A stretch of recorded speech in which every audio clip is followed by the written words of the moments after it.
छात्रों, कैसे आप सभी लोग? मेरा विश्वास है कि आप ठीक हैं और पढ़ाई में व्यस्त हैं। तो स्वागत है हिंदी महागुरु इस यूट्यूब चैनल पर।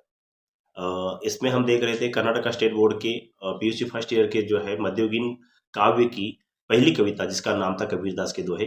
कबीरदास के दोहे का पहला भाग हमने देखा था जिसमें हमने कबीरदास का जीवन परिचय, कबीरदास के कुछ 1-2 दोहे हमने देखे थे। कबीरदास का दूसरा दोहा हमने जो उसमें 2-4 दोहे देखे थे। अभी आज जो है कबीरदास का यह जो है दोहों के ऊपर ही तीसरा वीडियो बन रहा है और यहाँ पर हम कबीरदास के दोहों को क्या करें, खत्म करें। तो आप इस चैनल पर नए हैं तो क्या करें, जल्दी से जो है चैनल को सब्सक्राइब कीजिए ताकि मेरा ये वीडियो आप तक पहुँचे और आपको पढ़ाई में मदद हो। तो जल्दी से फटाफट स्टार्ट करते हैं। अगला दोहा, बहुत दिनन की ज्योति बाट तुम्हारी राम। बहुत दिनन की ज्योति बाट तुम्हारी राम, जीव तरसे तुझ मिलन को मणि नाहि विश्राम। कबीरदास कहते हैं कि आपको जैसे शुरुआत में जीवन परिचय में मैंने बताया था, कबीरदास प्रभु राम की जो है यहाँ पर भक्ति करते हैं। कबीरदास ने जो है जीवन भर भगवान राम की जो है भक्ति की, उनके जो है उन्होंने जो है राह देखी, लेकिन जीवन भर उनको उनके दर्शन नहीं मिले। तब जाकर उन्होंने इससे संबंधित और एक दोहा उन्होंने बताया था, उसमें भी उन्होंने यही कहा था कि सुखिया सब संसार है खाए अरु सोए, दुखिया दास कबीर है जागे अरु रोए। कबीरदास बता रहे हैं कि जो लोग खाने और सोने का काम करते हुए जो है आनंदी है, सुखी है, लेकिन कबीरदास दुखी इसलिए है क्योंकि वे प्रभु राम की भक्ति कर रहे हैं और यहाँ पर राम उनको दर्शन नहीं दे रहे हैं, इसलिए उनको नींद नहीं आ रही है, वो तड़प रहे हैं। ठीक वैसे बोल रहे हैं यहाँ पर कि मेरे हे प्रभु, मेरे मन को विश्राम नहीं है, मैं दिन भर आपके बारे में सोचता हूँ, मैं बस आपका ही जो है इंतजार करता हूँ, आप मुझे दर्शन कर देंगे। बहुत दिनन की ज्योति, बहुत दिनों से मैं आपकी राह देख रहा हूँ। बाट तुम्हारी राम, मैं आपका इंतजार कर रहा हूँ, हे राम मैं आपका इंतजार कर रहा हूँ। जीव तरसे तुझ मिलन को, जीव मतलब प्राण, मेरे प्राण आपको मिलने के लिए तरस रहे हैं। मन नहीं नाहि विश्राम, मेरे मन को विश्राम नहीं है। तो यहाँ पर सवाल आपको बन सकता है कि कबीरदास किसका इंतजार कर रहे थे? तो कबीरदास प्रभु राम का इंतजार कर रहे थे। कबीरदास के मन को बिल्कुल भी विश्राम क्यों नहीं है? क्योंकि कबीरदास के मन को इसलिए विश्राम नहीं क्योंकि वे जो है क्या करे, सतत जो है प्रभु राम के जो है दर्शन पाने के बारे में सोच रहे हैं। अगला दोहा है, जहाँ दया तह धर्म है, जहाँ लोभ तह पाप।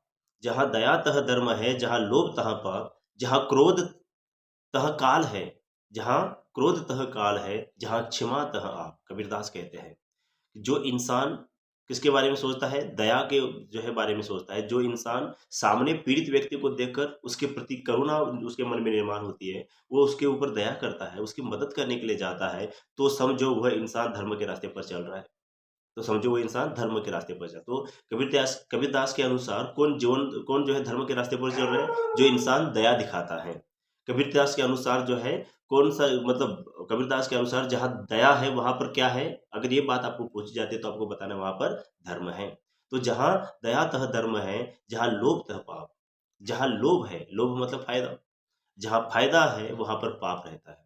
मत सोचो, स्वाभाविक सी बात है, अगर मेरा कुछ बिज़नेस है और बिज़नेस में मुझे ज़्यादा अगर फ़ायदा चाहिए तो मैं क्या करूँगा? मेरे पास जो भी चीज़ है उस चीज़ को मैं क्या करूँगा? डबल जो है दामों में बेचने का प्रयास करूँगा, कोशिश करूँगा। इसका मतलब क्या हो गया?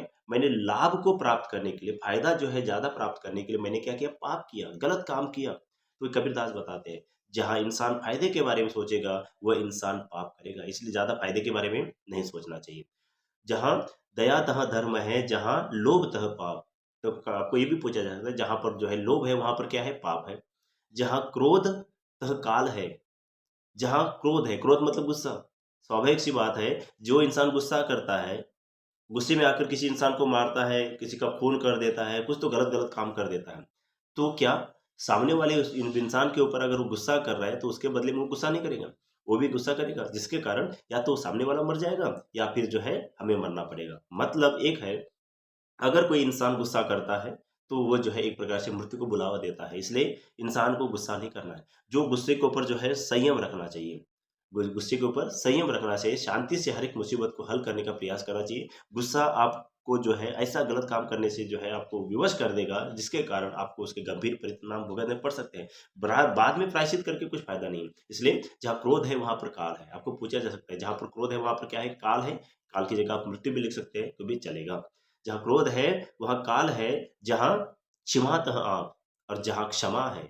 जो इंसान क्षमा करता है, जो इंसान दूसरों को एक प्रकार से क्या करता है? माफ़ कर देता है, वहाँ प्रभु बसे हुए हैं, वहाँ भगवान बसे हुए हैं, ये कबीरदास बता रहे हैं। इसलिए इंसान को क्या नहीं करना चाहिए? इंसान को जो है फ़ायदे के बारे में नहीं सोचना चाहिए, इंसान को गुस्सा नहीं करना चाहिए, उसके बदले में इंसान को जो है संयम से दया दिखाते हुए, दूसरों की मदद करते हुए धर्म के रास्ते पर चलना चाहिए। ऐसा करने से दूसरों के ऊपर जो है दूसरों को क्षमा करने से, दूसरों को माफ़ करने से भगवान की प्राप्ति आपको हो सकती है। ये कबीरदास ने यहाँ पर बताया है।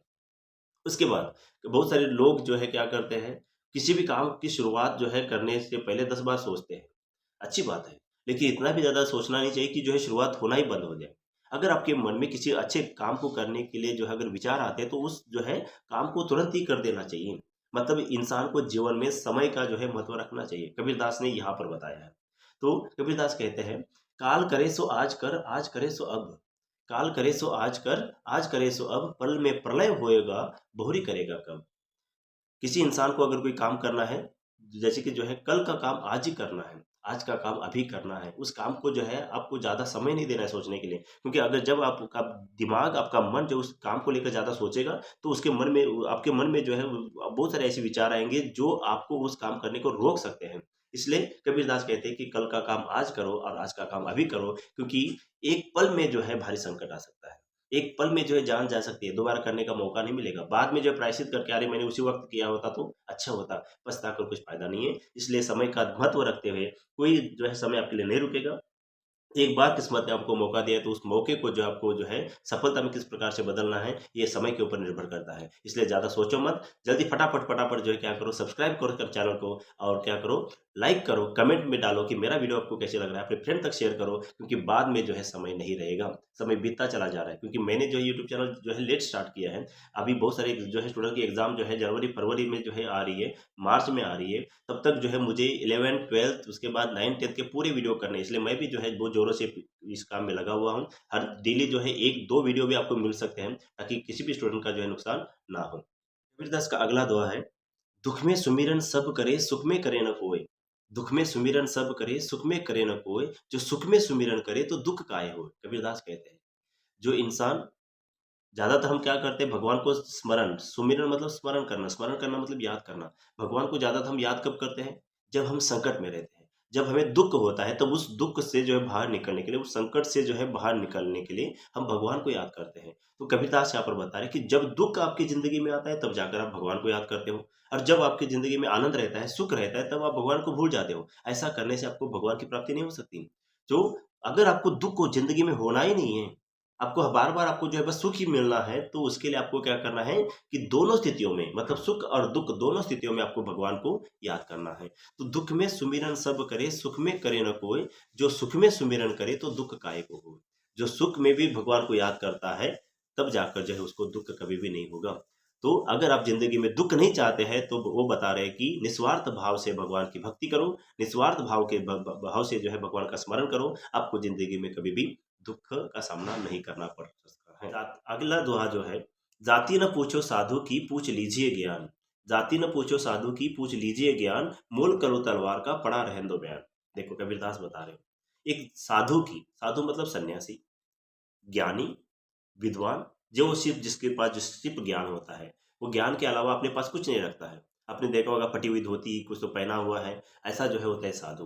तो उस साधु को देखने के बाद उसके बाहरी जो है क्या बोलते हैं उसको, पोशाक को देखने के बाद आपको जो है उसको परखना नहीं है। बाहरी पोशाक को नहीं देखना है, बल्कि उसके नॉलेज को देखना है, उसके ज्ञान को देखना है। जाति न पूछो साधु की पूछ लीजिए ज्ञान। कबीरदास बता रहे हैं, उस साधु को उसकी जाति नहीं पूछनी चाहिए, उसके ज्ञान को पूछना चाहिए कि उसके पास कितना ज्ञान है, उसके पास कितना नॉलेज है, ये पूछना चाहिए। मोल करो तलवार का पड़ा रहने दो मैं। बाज़ार में जाकर अगर आपको तलवार एक खरीदनी है, और उस तलवार को अगर खरीदते समय अगर आप सिर्फ़ ऊपर की जो म्यान है, म्यान मीन्स तलवार को रखने वाली जो कवर होती है ना, उस जो है म्यान की बस आप कीमत करेंगे, वो कितनी अच्छी है, वो कितनी जो है चमकदार है, वो किसका रंग कितना अच्छा है, यह देखकर अगर आप जो है क्या करेंगे, उसको उस तलवार को खरीदने का काम करेंगे, तो आपको जो है उस तलवार का कुछ फ़ायदा नहीं होगा। तो उस ऊपर की म्यान को देखने से अच्छा है क्या करो, उस तलवार को जो है, उस तलवार की धार को आप देखो। क्योंकि तलवार मतलब क्या? दुश्मनों का सामना करने में, संकटों का साथ, संकटों में जो है संकटों से बाहर निकलने के लिए जो है तलवार का उपयोग होता है। अगर समझो आपके ऊपर संकट है, आपके ऊपर जो है शेर टूट पड़ा है, और आपको ने तलवार बाहर निकाली और तलवार से जो है शेर को मारने के लिए जा रहे हैं, लेकिन शेर को कुछ नहीं हो रहा है, तो तलवार किस काम की? म्यान बहुत अच्छी है। एक एग्जांपल के लिए मैं बता दूं, हम बहुत बार ऐसे करते हैं, देखो पुरानी गाड़ियां नहीं खरीदते हैं और पुरानी गाड़ी खरीदने के बाद जो है पुरानी गाड़ी को कलर वगैरह जो है लगा कर क्या किया जाता है, बेचा जाता है। तो कलर देखकर हम बहुत खुश होते हैं, लेकिन 2-4 दिनों में बाद इंजन काम करने लगता है, इंजन चलने नहीं लगता है। तो उस गाड़ी का कुछ जो है महत्व नहीं, क्योंकि बस हमने कलर को ऊपर कलर देखकर जो हमने गाड़ी को खरीदा, लेकिन उसका इंजन कैसे हमने देखा नहीं, वैसा नहीं होना चाहिए। तो इसलिए इंसान को परखो, इंसान के जो है उसके पास कितना नॉलेज है, वो किस किस प्रकार से हमारे काम आ सकता है, वो हमें देखना है। इंसान बस जो है अच्छी पोशाक पहनकर आ गया, इसका मतलब नहीं कि वो अच्छा इंसान है। उसके मन को परखना जो है ज़रूरी है। तो अगर आप हर एक मनुष्य के जो है मन को पहचानेंगे, तो ज़िंदगी में आप कभी धोखा नहीं खाएँगे। ये वाली बात उन्होंने बताई। तो साधु की जाति को नहीं पूछना चाहिए, क्योंकि साधु की जाति को जो है पूछकर कुछ फ़ायदा नहीं है। साधु के ज्ञान को हमें पूछना चाहिए। तलवार खरीदते समय हमें क्या नहीं देखना चाहिए? म्यान को नहीं देखना चाहिए, क्योंकि म्यान देखकर जो हमें कुछ फ़ायदा नहीं है। तलवार की धार का जो है यहाँ पर उपयोग होता है, ये कबीरदास बता रहे हैं। तो कबीरदास के अगर जो है संपूर्ण जो है इन दोहों की हम चर्चा करेंगे, तो कबीरदास ने भक्ति, भगवान की भक्ति करने की सीख दी है। कबीरदास ने अपना जो आचरण बदलने के लिए जो है सुझाव दिया है। कबीरदास ने इसके साथ-साथ जो है किस प्रकार से जो है संकटों का सामना हम कर सकते हैं, किस प्रकार से आपके जीवन को कष्टों को हम दूर कर सकते हैं। हमें जो है ये सभी जो नीतिपरक भक्ति भावना के जो है दोहे, नीतिपरक दोहे, साथ ही साथ भगवान की जो है सर्वव्यापकता को लेकर जो है उन्होंने दोहे रखे हैं। तो होप, मुझे विश्वास है कि ये तीनों वीडियो के माध्यम से आप कबीरदास के दोहों को अच्छी तरह समझ गए होंगे। मैंने हर एक वो क्वेश्चन किया कवर किया जिसके ऊपर जो है पूछा जा सकता है। तो अगर आपको इस जो है वीडियो को लेकर और भी कुछ अगर डाउट है, तो आप जो है कमेंट करके ज़रूर लिख देना। मैं आप उसके ऊपर भी जो है वीडियो बनाने की कोशिश करूँगा, ताकि हर एक एग्ज़ाम में आपको अच्छा-अच्छा और पूरा-पूरा स्कोर मिलते जाए। इस जो है मैं फिर से बता रहा हूँ, कबीरदास के दोहे इस जो है दोहों के जो नोट्स हैं, जो क्वेश्चन आंसर्स हैं, इसी वीडियो के नीचे डिस्क्रिप्शन में www.hindimahaguru.in इस वेबसाइट पर आपको मिलेंगे। वहीं से आप नोट्स भी जो है ले सकते हैं, जो पढ़ने में आसान है, सरल है और साथ ही साथ जो है आपको समझने में जो है बहुत फ़ायदा होगा। तो होप, मुझे विश्वास है कि आपको ये तीनों वीडियो जो अच्छे लगेंगे और कबीरदास के दोहों के ऊपर जो भी सवाल पूछे जाएँगे, उनके जो है उत्तर आप जो है बराबर लिखेंगे। अगर आप जो है ये कबीरदास के दोहों के जो है प्रश्नोत्तरों को अगर पढ़ना है जो सरल भाषा में और साथ ही साथ जो है आसान तरीके से महत्वपूर्ण कंटेंट को लेकर मैंने जो है बनाए हैं, वो इसी वीडियो के नीचे डिस्क्रिप्शन में www.hindimahaguru.in इस जो है वेबसाइट पर आपको देखने को मिलेंगे। तो उसमें आपको जो है आगे जैसे-जैसे जो हम क्या करेंगे, मतलब दिन-ब-दिन उसमें आपको हर एक टॉपिक के नोट्स और हर एक टॉपिक के वीडियो आपको आपके पास मिलते जाएँगे। इसलिए जल्दी से आपने जो है फ्रेंड तक इस वीडियो शेयर करें और उनको बोले कि सब्सक्राइब करें, और अपने कमेंट बॉक्स में जो है ज़रूर जो भी आपको जो है डिफ़िकल्ट लग रहा है हिंदी में, उसको जो है बताएँ। ग्रामर हो तो ग्रामर के ऊपर बता सकते हैं। मैं उसी के आपका अकॉर्डिंग जो है मैं आप वीडियो बनाते जाने की कोशिश करूँगा, ताकि जो है आपको पढ़ाई में किसी प्रकार का नुकसान ना हो। तब तक के लिए धन्यवाद। आपका दिन जो है शुभ